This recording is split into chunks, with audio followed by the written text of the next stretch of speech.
All right, welcome back. So what we are going to do is I'm going to try to do a little running right here, try to dial it in. Don't want to piss off the neighbors, but I also don't want to go far away from home and have issues. So found the old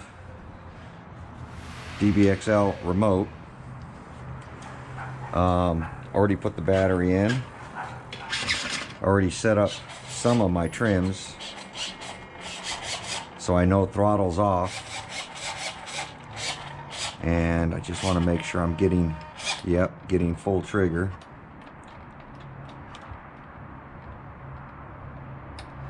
Want to make sure the throttle's not coming loose.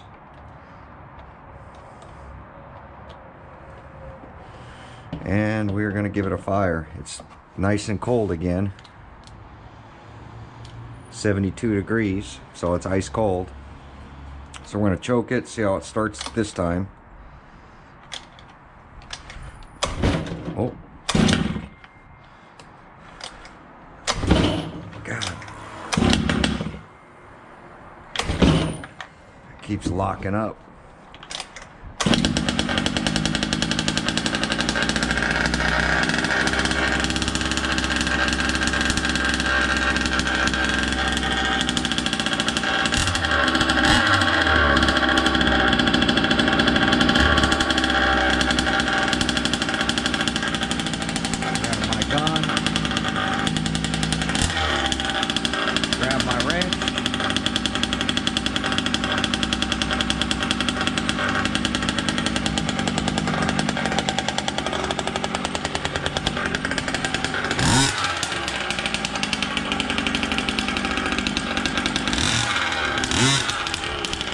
Steering's a little off.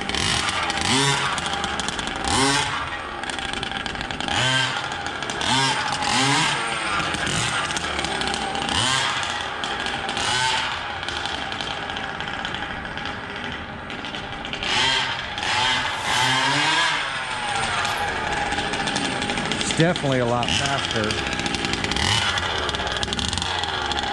Steering's to the right, which I'm going to have to fix.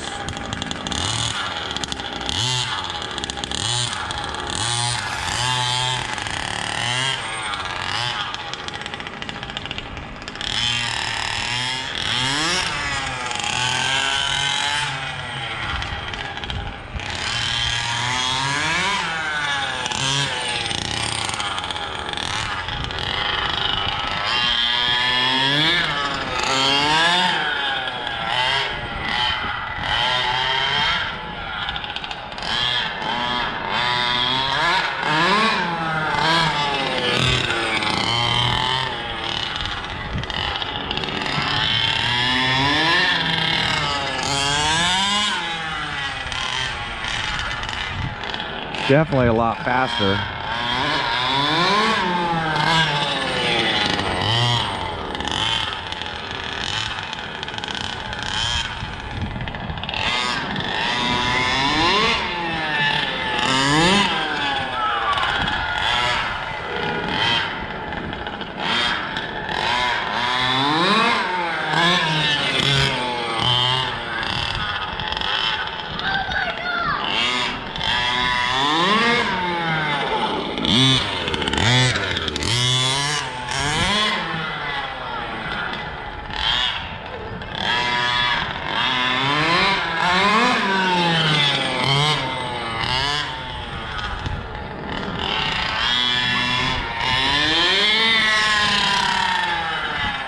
It's got a little part throttle that I think might be a little rich.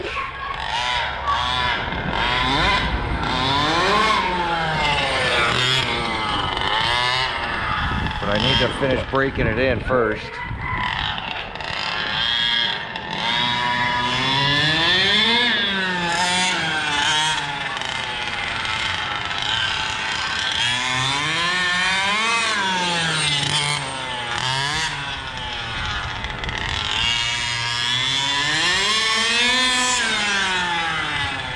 I'm going to change the tires. They're all out of balance.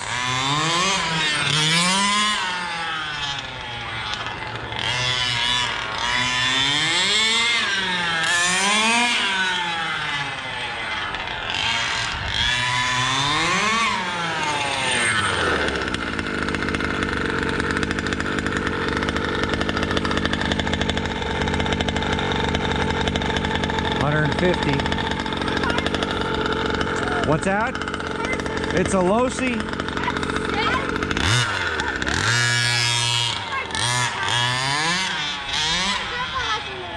Oh.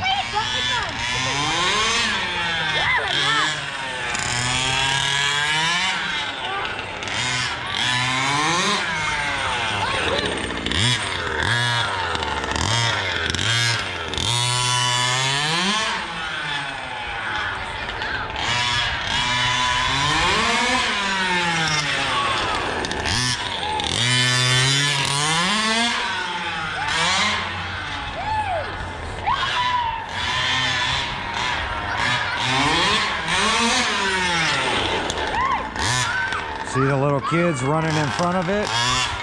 This is why I don't run at home.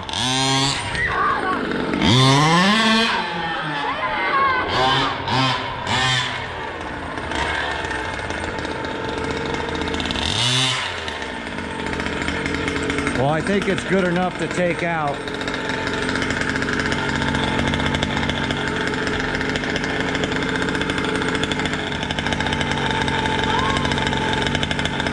$160.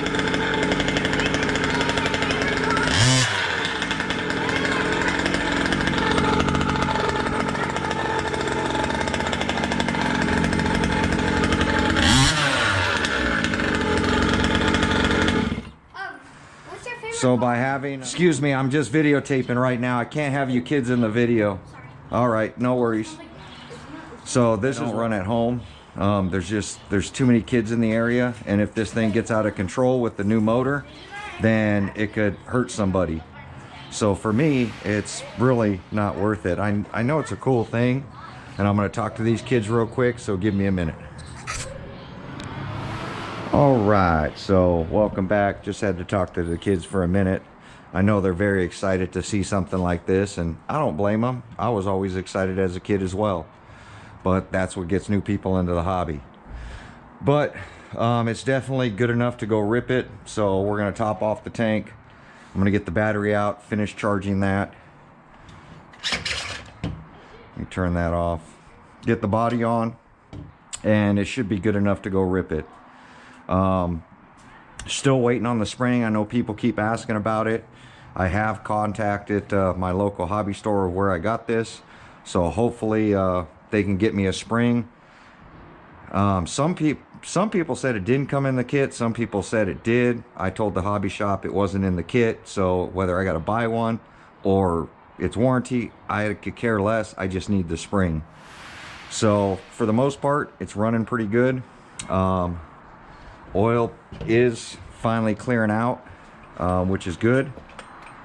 Not much hesitation, which I also think is good.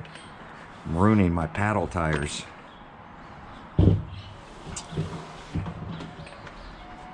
There's not much hesitation.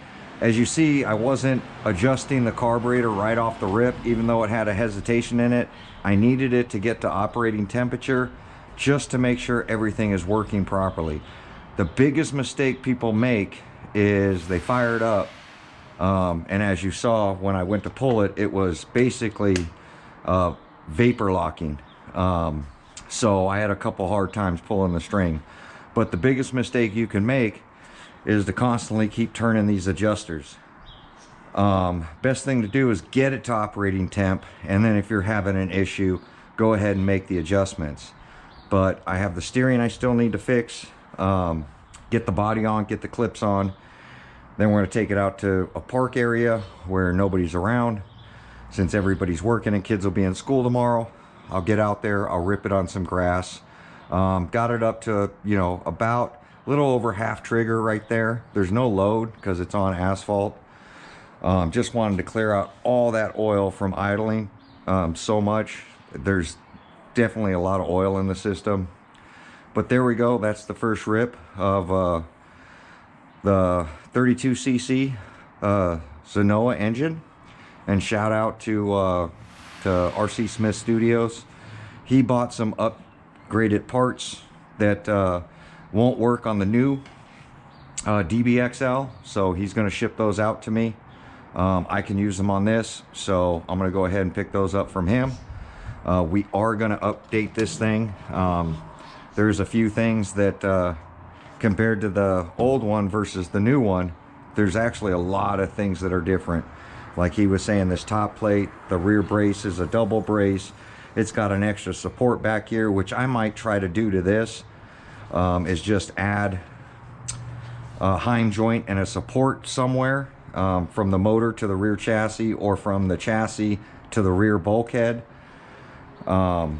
just so that I don't have issues. I know people have ripped off these rear bulkheads, so that could be one way of securing it without having to get aluminum front and rear diff cases. But we'll see. As things breaks, we'll go ahead and repair them, because I plan on updating this. I do plan on changing some gearing once I know where it's at. Might not have to change gearing. I can tell from the 23cc that this thing is definitely a lot faster. It's just, it's got that low end kick that that this was missing. Even compared to even compared to the 5T. And yes, I do have a 5T. So my 5T is over here, right here. I do have a 5T, and I do love ripping it. It's all stock. I love running it the way it is. And all I'm trying to do with this one is make this back to being fun. Now, I do have the original DBXL electric, or DBXL-E electric, and the DBXL-E 2.0, and I swapped out the tires. So I do have a set of tires and foams. I'm probably going to throw in these before I go rip it. These are just way out of balance, been sitting years, and it's just at that point where they're old, and I don't know if the foams are coming apart or if they're just out of balance, but it definitely, they've got a bad wobble to them, and I don't think they're going to round out. I think the foams are just shot in it. But there we go. Like, comment, subscribe. First rips out of the way. I think it's close enough on the tune to get it out, get it to the park. Then we can start leaning out our mixture and start giving it some real power once it's broke in. But there we go, guys. Like, comment, subscribe.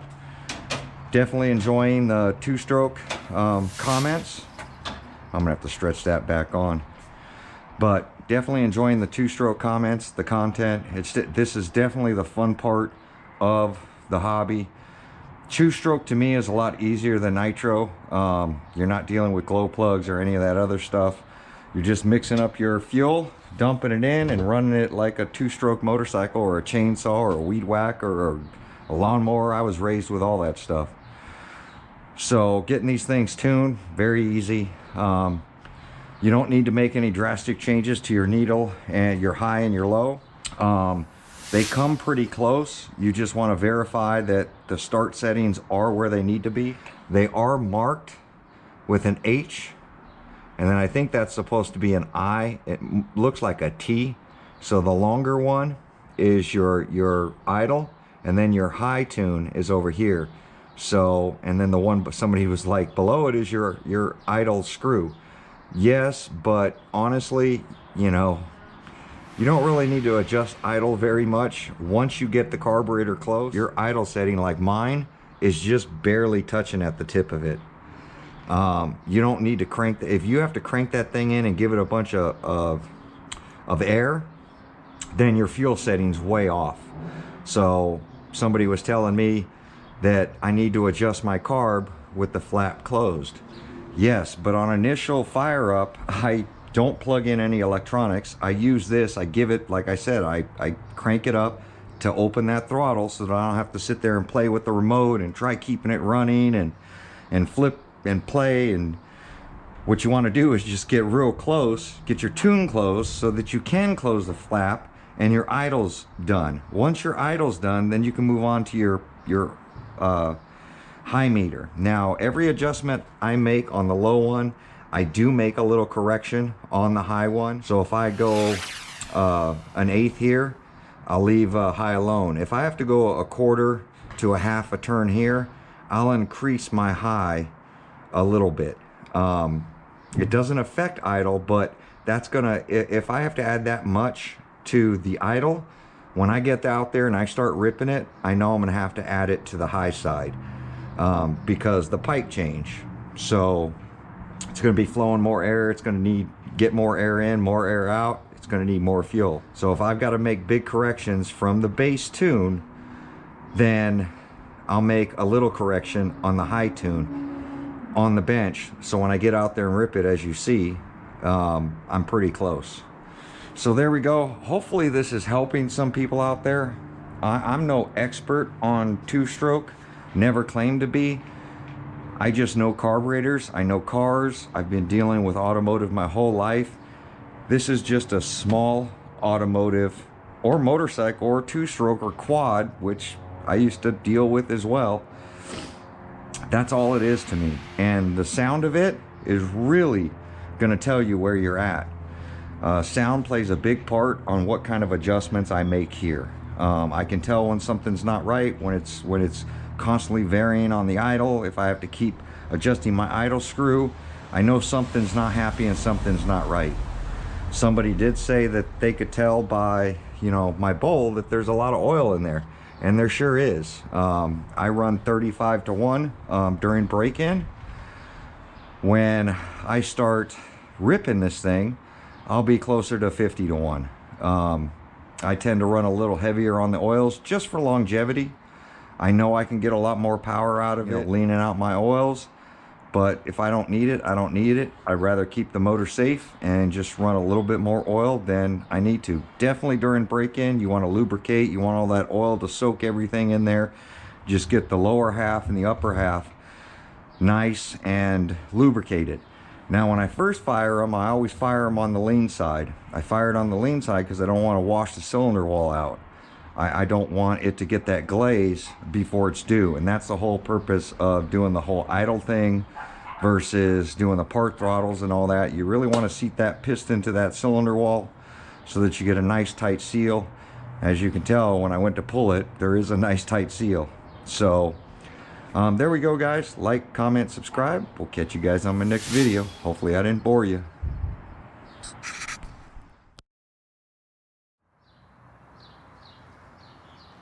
All right, so I went ahead and took my 2.0 up there. Since I changed the wheels out on that, I have a set of wheels off of it, so I'm going to go ahead and run these because they're brand new. You can tell the difference, the 2.0 versus the original DBXL. The tread pattern, now I do like this tread pattern better than these, but these are a lot stiffer than these soft tires are. So because the electrics were a little faster, they gave you a little stronger tire. These Maxes seem to be pretty good, but I definitely like the tread pattern on these better for grip and hooking and that kind of stuff for dirt. I'll just have to get a new set. So until then, we're gonna go ahead and run these, and these should do fine for now, and we'll see how that goes. But next thing I got to do is find the clips, and we'll get the body on. So I'm going to do the clips, the tire swap, and then tomorrow I'm going to get it out, finish the break-in, the running. Let's get some full wide open rips on this thing. I can't wait. See you guys then.